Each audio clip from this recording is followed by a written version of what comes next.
I bought a 150-pound weight line before, and it cost me $120 just for a thing on it, you know. But I think my line was like that. Supposed to be unbreakable, even though it breaks. But Yeah, but I was hoping to see it. E partiu no meio. Olha aí lá, olha a folha dele lá, ó. Olha aí, ó. Olha lá. Será que ele vai sair no seco? Olha lá, tá bem ali, ó. Vamos acompanhar ele, vamos ver se ele vai sair. Se ele vai sair pra fora e pro mar. Vamos ver.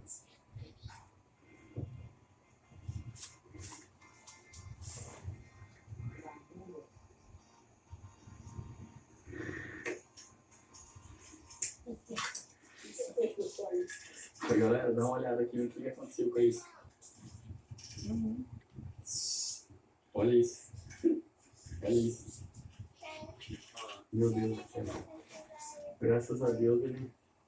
Bom, pelo menos é Charles. Eu não falei que a gente ia levar nossa isca?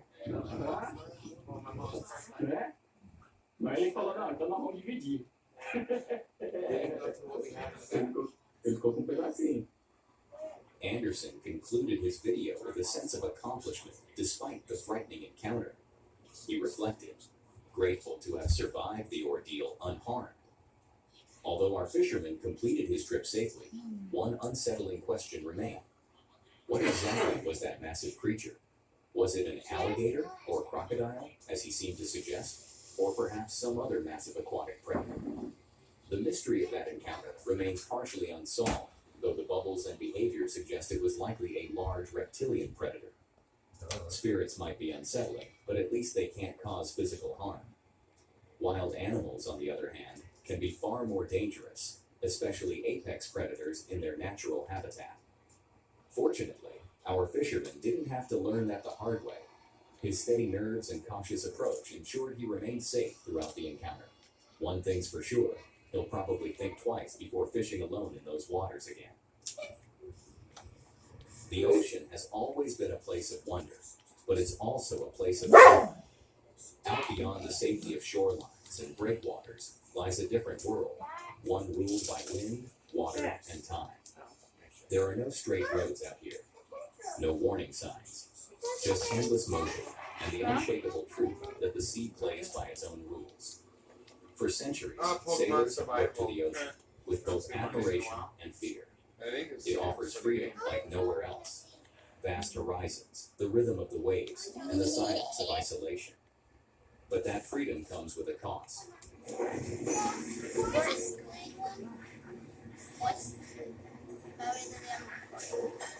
Because when the weather turns, the sea doesn't care who you are, how far you've come, or how experienced you might be. It doesn't negotiate. Look on the camera. You're making me lost.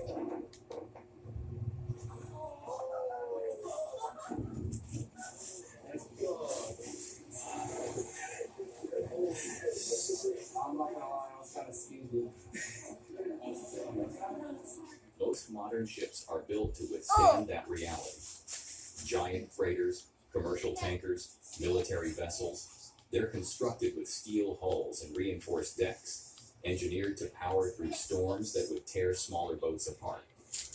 But when you're in a 28-foot sailboat, alone, hundreds of kilometers offshore, the equation changes. There's no backup, no harbor to run to, and no one coming to help if things go wrong.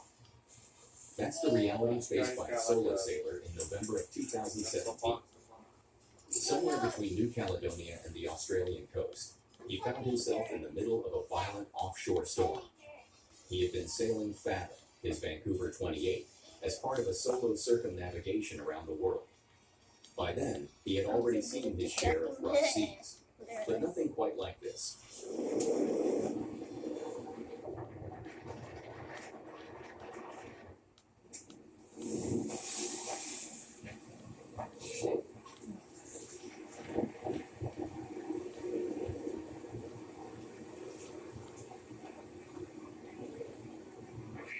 For 3 days, the storm battered the boat.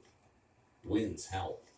Waves broke with force. The deck stayed soaked and the cabin never stopped shuddering. He was managing it all, Yeah. barely, I don't know. using every ounce of skill and instinct he had built over the First course of started his to journey. notice. Luckily, Yes. after those 3 days, the wind softened Oh my and the goodness. waves grew less aggressive. For the first time since the storm began, the chaos gave way to something more manageable. It wasn't calm, but it was enough. Enough to get Fathom moving again. Enough to steer back toward land with some degree of control. But the timing was critical. Had he tried to close in on the coast earlier, the outcome could have been disastrous. No, these are The shallow waters off Australia's edge, combined with the sheer force of the South Your Australian guys' current, is can like turn heavy concrete seas and into grass towering, and breaking walls of water.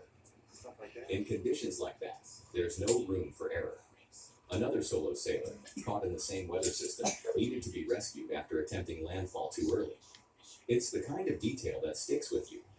Proof that sometimes the most important decision is not when to push forward, but when to wait. Now that was all for today, folks. If you enjoyed these horrifying clips, click to see more on the video on screen.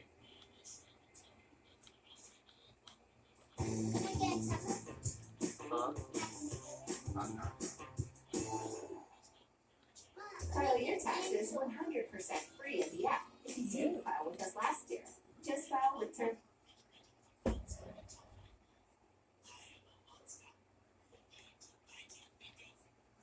Tragically stupid. I just can't start I keep thinking that I can. Out on the Southeast Main Street, to be lined up with cats. Yeah, we're able to say that it's cats. Okay. I'm so sorry for your loss, sir. This is 28-year-old Oh. John Blauvelt, learning that his missing wife was discovered in an abandoned house, brutally murdered, surrounded by satanic markings. However, John had a disturbing secret he couldn't tell the interviewer that day. Now, they pipeline with it down. Using his military experience, he carried out a near-perfect murder that kept detectives one step behind for years. By the time investigators began to narrow in on him, John was already long gone, living in a new state, in a new house, running away with his 17-year-old girlfriend, and seemingly getting away for good. This defies any kind of logic that I have experienced in my 62 years on this earth. You live more than you think. What if I told you that your cell phone did ping somewhere other than where you say you did?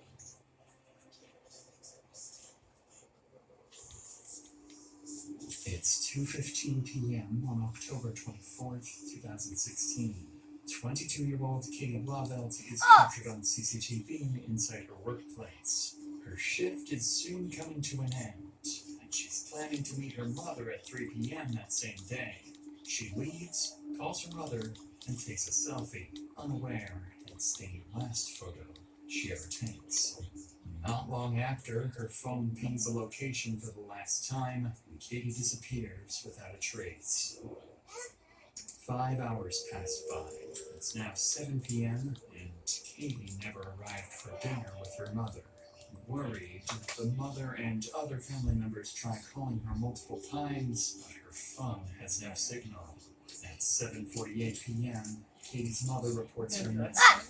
Officers, friends, and family mobilize to look for her, and the search officially begins. But this left detectives with a critical 5-hour gap in the timeline, one they would spend months trying to piece together. 10 hours would go past without any clues about Katie's whereabouts. Then, at 12:33 a.m., the police receive an unexpected call. One of Katie's friends is on the line, claiming he's just found her body dead inside an abandoned house deep in a nearby forest. 911, what's your patient's emergency? I'm in that Discovery Church across from Cedar Woods. You're at Discover Church across from where? Cedar Woods across from it. I was worried about my friend. She was missing. She's been missing for a while now. And we came in this house that we used to hang out in. And she, you know, Quickly, medics and police rush to the address of an abandoned house deep in the woods. Upon arriving at the scene, officers notice multiple graffiti markings, including apparent satanic symbols. Soon after, they identify the caller as Wayne Roper, a friend of Katie, who leads them into the basement of the abandoned house. There, officers find a large concrete box sealed with Connie plywood. was here. When they This remove one's the been in cover, before. they're met with If a I didn't horrifying get jump sight. scared before. Katie's body lies inside, with a knife pierced through her neck and 16 stab wounds across her body.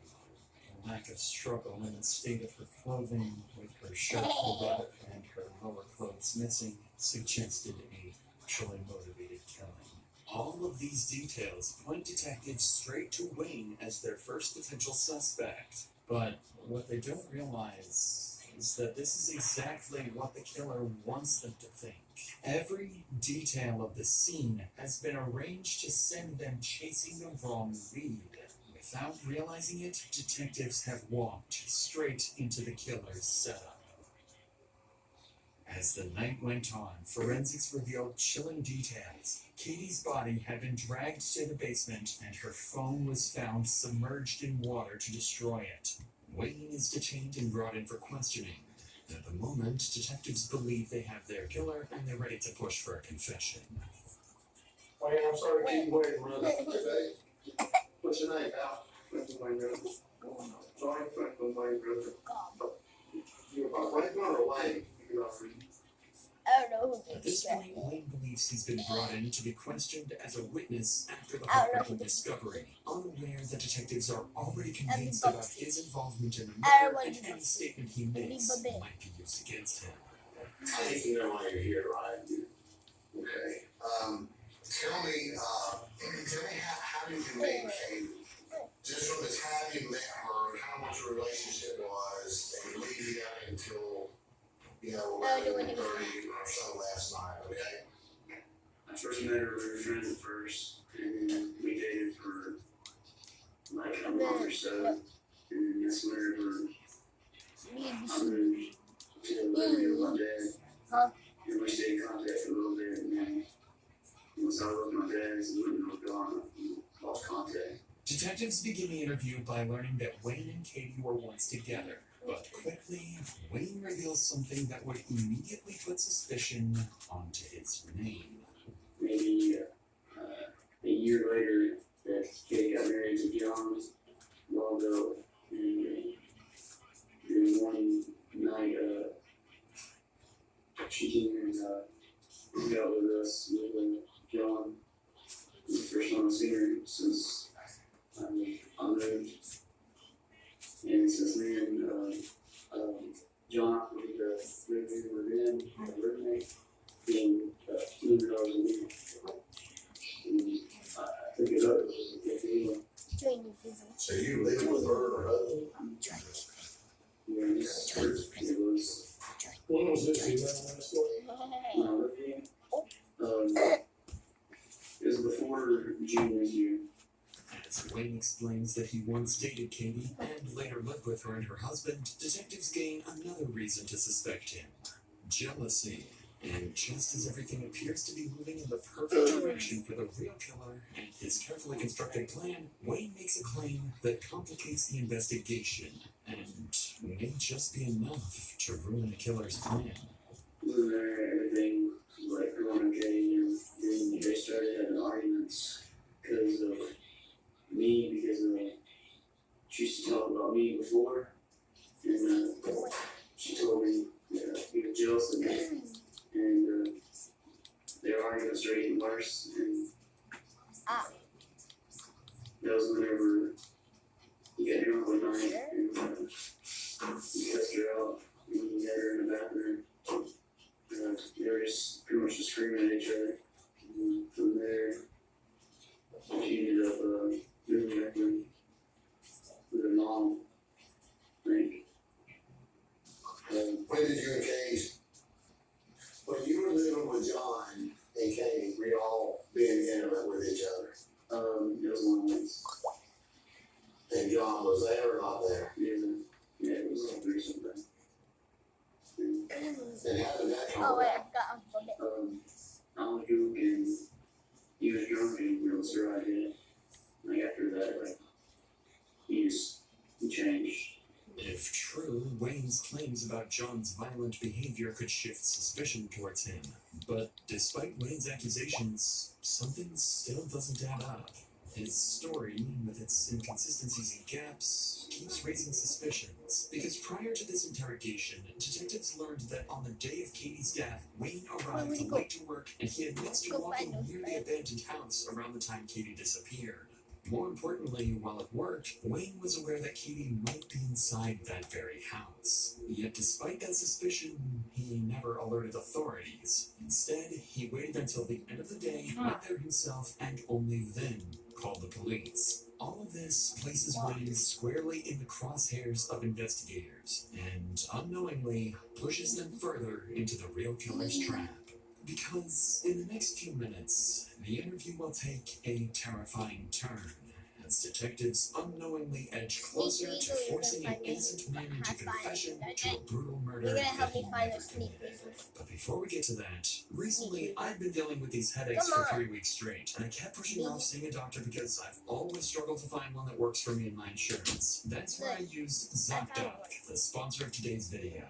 ZocDoc is a free website where you can search and compare high-quality, in-network doctors. ZocDoc isn't just for one type of care. ZocDoc has over 150,000 providers across nearly every specialty, from primary care to dental, eye care, urgent care, mental health, and more. It's basically a one-stop shop for your healthcare needs, and it's completely free to use. When you found the doctor you need, you can see their actual appointment openings. Plus, ZocDoc helps you get appointments fast, typically within just 24 to 72 hours of booking, and you can even score same-day appointments. No need to call doctor's offices and wait on hold either. So if there's something you've been ignoring, make it easier on yourself. Go to ZocDoc.com/DrInsanity. That's ZocDoc.com/DrInsanity, or click the link in the description to find and instantly book a top-rated in-network doctor today.